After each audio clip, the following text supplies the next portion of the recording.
Audio Jungle.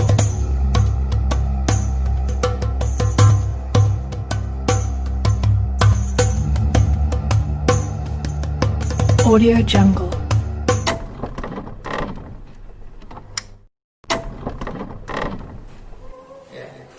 Orang yang terbiasa berpikir keras pada akhirnya akan melahirkan inovasi, dan mereka inilah yang mampu bertahan di masa yang akan datang. Sedangkan bagi yang terus bertahan dengan kondisinya saat ini, nggak mau mikir, maka dia akan segera tertinggal. Yang penting mikir aja, ada masalah cari solusi. Nah, itu dia. Yang ketiga, at-tatisu ala quwwah ad-dakhiliyah, yaitu fokus pada kekuatan diri. Oke, apa kekuatan kita? SDG Insan Qurani. Kekuatan kita tidak dimiliki oleh yang lain adalah jumlah personil dalam satu kelas tidak dimiliki oleh yang lain. Tidak dimiliki oleh yang lain. Saya belum temukan juga se-NPB belum ada. Nah, orang akan terberat belum ada. Nah, tapi kalau ini enggak dimaksimalkan, ini bahaya. Karena itulah kalau kita maksimalkan, kalau sudah siapa yang bagian A, siapa yang bagian B, siapa bagian C, harus detail. Kalau nggak detail, biar banyak teman, nggak selesai kerjaan. Ibarat begini ngangkat meja, temannya 100. Mejanya bisa-bisa nggak pindah, berkali ribuan kan? Ya, nggak kompak. Tapi kurangnya orang bagi jatah. Nah, sambung menyambung sampai 100 selesai. Kalau nggak bagi jatah pekerjaan, nggak diteliti, nggak ditata dengan rapi tugas-tugas kelas, maka ini bisa nggak selesai. Kalau nggak diatur, sama dengan teori tukang pos. Tukang pos ada 4 tempat ngantar. 1 pertama ke Kebayan, 2 ke Brang Biji datanya, ada kemudian ke Bukit Tinggi, ada kemudian ke Badak. Yang pertama dia ngantar dulu, dia startnya kan dari apa? Lapangan terbang sana. Dia ngantar ke mana? Ke Badak. Setelah ke Badak, dia ngantar ke Bukit Tinggi dulu. Nah, ke Bukit Tinggi, baru dia ke Brang Biji. Kan Brang Biji baru ke Kebayan. Harusnya apa? Dari yang terdekat kepada yang terjauh. Kalau nggak diatur, waktu yang banyak akan habis. Ya. Pergi dulu ke sana, ke tempat jauh, sudah ke tempat jauh di ujung timur, baru ke ujung barat lagi ke sana. Coba atur Kebayan, bikin terus, dari ujung sana dulu, ya, Bukit Tinggi, baru dia Kebayan, Brang Biji, baru ke Badak. Tapi kalau Badak, Bukit Tinggi, nah itu habis waktu di jalan karena tidak diatur. Waktunya sama dengan kelas lain, tetapi targetnya tidak nyampe karena mungkin kurang ditata. Mari kita terus berpikir merunut dan seterusnya. Nah, ini faktor. Insyaallah ya, jamaah. Allahu Akbar. Ustaz dan Ustaz sekalian, nah ini saya sajikan kisah. Daud diberikan baju besi, tapi terlalu berat. Sudah dipakai, kemudian ketika dipakai dia keberatan. Karena berat, akhirnya dia lepas. Ya. Kenapa? Karena dia tahu dengan cara itu dia nggak akan menang. Akhirnya baju besinya dilepas dan merasa memiliki kebebasan dan keluasan tergerak. Nah, dalam situasi krisis, fokus pada kekuatan bukan pada kelemahan. Nanti kita lihat di sini. Dan biasanya pada sisi kekuatan kita di satu sisi biasanya merupakan kelemahan lawan di sisi yang lain. Ini Jalut dengan Talut. Kebebasan bermanuver Nabi Daud adalah hal yang tidak dimiliki oleh Jalut. Memang Nabi Daud tak punya baju besi, tapi bebas bergerak. Memang Jalut badannya kekar, tapi tidak bebas bergerak. Maka kekuatan Jalut di satu sisi merupakan kelemahan juga bagi dia sekaligus. Ngerti maksudnya? Oke. Berapa banyak pasukan yang kecil dapat mengalahkan pasukan yang besar? Kita terbiasa berpikir bahwa ini hanyalah persoalan maknawiyah, spiritualitas murni, sementara kita kehilangan perspektif tentang logika pertarungan di lapangan. Misalnya begini, Allah pasti maha tahu, udah pasrah saja tanpa berikhtiar. Ini salah, nggak segampang itu, ya.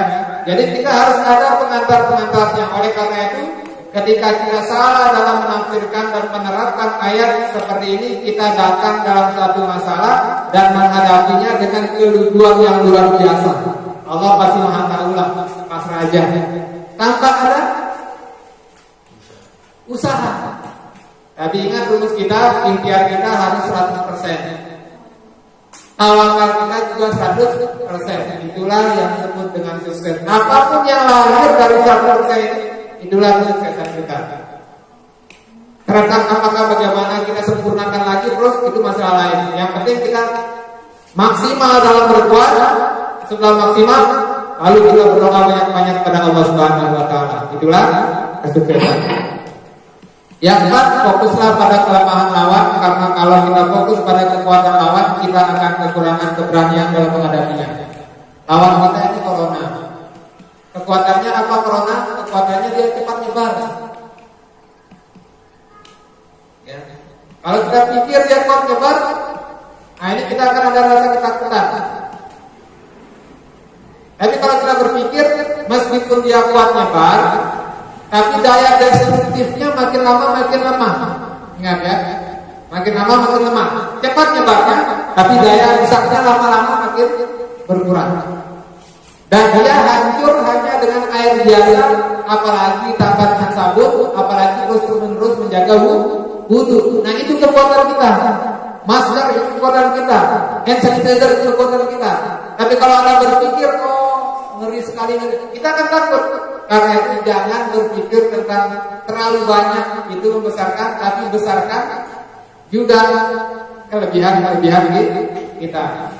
Oke. Ini saya berikan contoh sama dengan sejarah ketika pasukan Romawi berhadapan dengan pasukan Muslim. Mereka bertatapan sudah lebih dari 1 bulan. Kok bisa Romawi takut?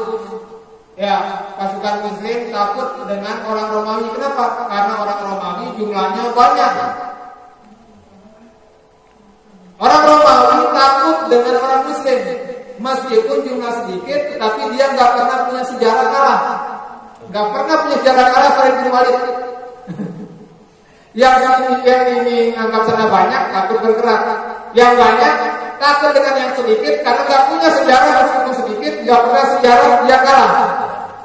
Akhirnya selama 1 bulan dia saling tatap-tatapan tanpa menyerah. Datanglah Khalid bin Walid, dia berkata, timbang kalian sibuk menghitung jumlah pasukan, lebih bagus kalian sibuk memenggal leher mereka. Maka mereka pun memulai peperangan. Nah ini yang saya maksud di tanda panah ini. Dalam situasi pandemi, berhentilah selalu menunggu kondisi normal seperti semula. Ayo lakukan sesuatu, sesuaikan diri, lalu hadapi dan balik dalam kondisi. Allah. Ini mau habis, insyaallah ya. Nah itulah 4 kondisi yang akan mendorong kita inovasi. Ini sampai saya rekam juga.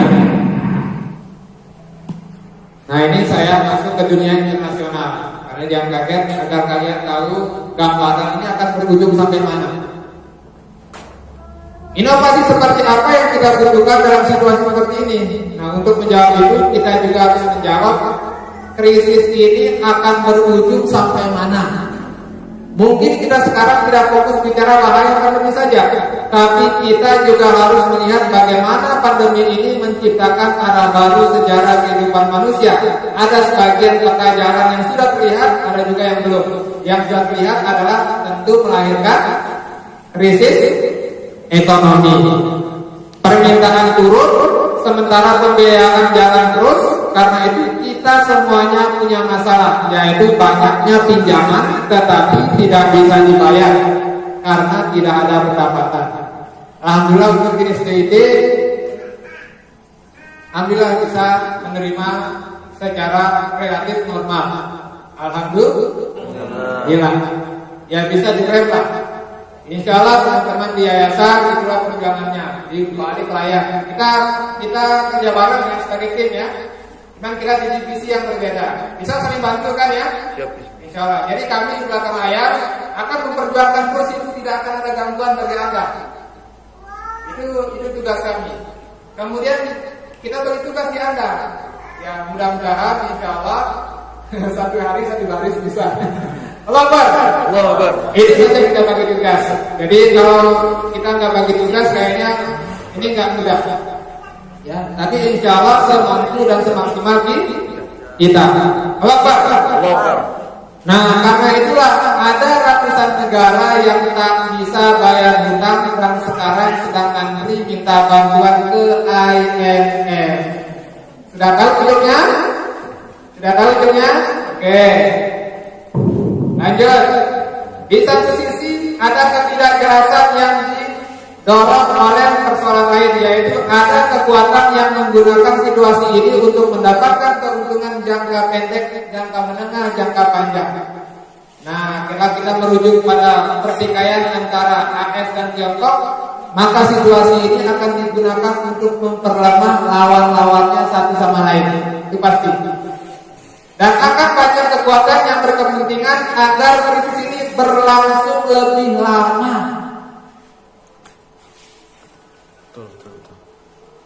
Ya, berlangsung lebih lama. Ada kepentingan. Karena itu kan IPB atau UGM sudah nawarkan vaksin, ada alat uji dalam sekian detik, itu langsung terdeteksi. Tapi ditolak kan oleh mereka, oleh negara. Ustadz Adi Hidayat mengajukan itu dan sudah ada jurnal internasional, sudah diuji coba, tapi ditolak kan? Pertanyaannya kenapa? Malah dalam bulan depan, ya, obat vaksin pandemi ini sudah datang. Yang pertama akan diberikan kepada guru dan dosen. Yang dari Cina. Oke? Semuanya about bisnis. Oke? Ini saya hubungkan juga, saya hubungkan ini. Ini Anda baca ini ya. Ada di sini ya. Karena itu mengapa pandemi ini lama? Karena di samping ada sebab objektif, memang ada sebab ilmiahnya, ada sebab ilmiahnya. Juga disebabkan oleh ada kepentingan dan kekuatan yang menggunakan sebab ilmiah itu seolah-olah itu pasti. Memang betul ada sebab ilmiahnya. Ya. Karena itu setelah rute pandemi ada krisis ekonomi, sudah beberapa ada konflik di mana-mana, krisis sosial, ada krisis politik, ada penataan ulang dunia baru. Ujungnya di sini. Bloknya Amerika siapa saja nanti, bloknya Tiongkok siapa saja nanti. Lama ini kalau tidak ketemu jalan di tengah, ini bahaya. Mudah-mudahan tidak terjadi. Amin ya rabbal alamin.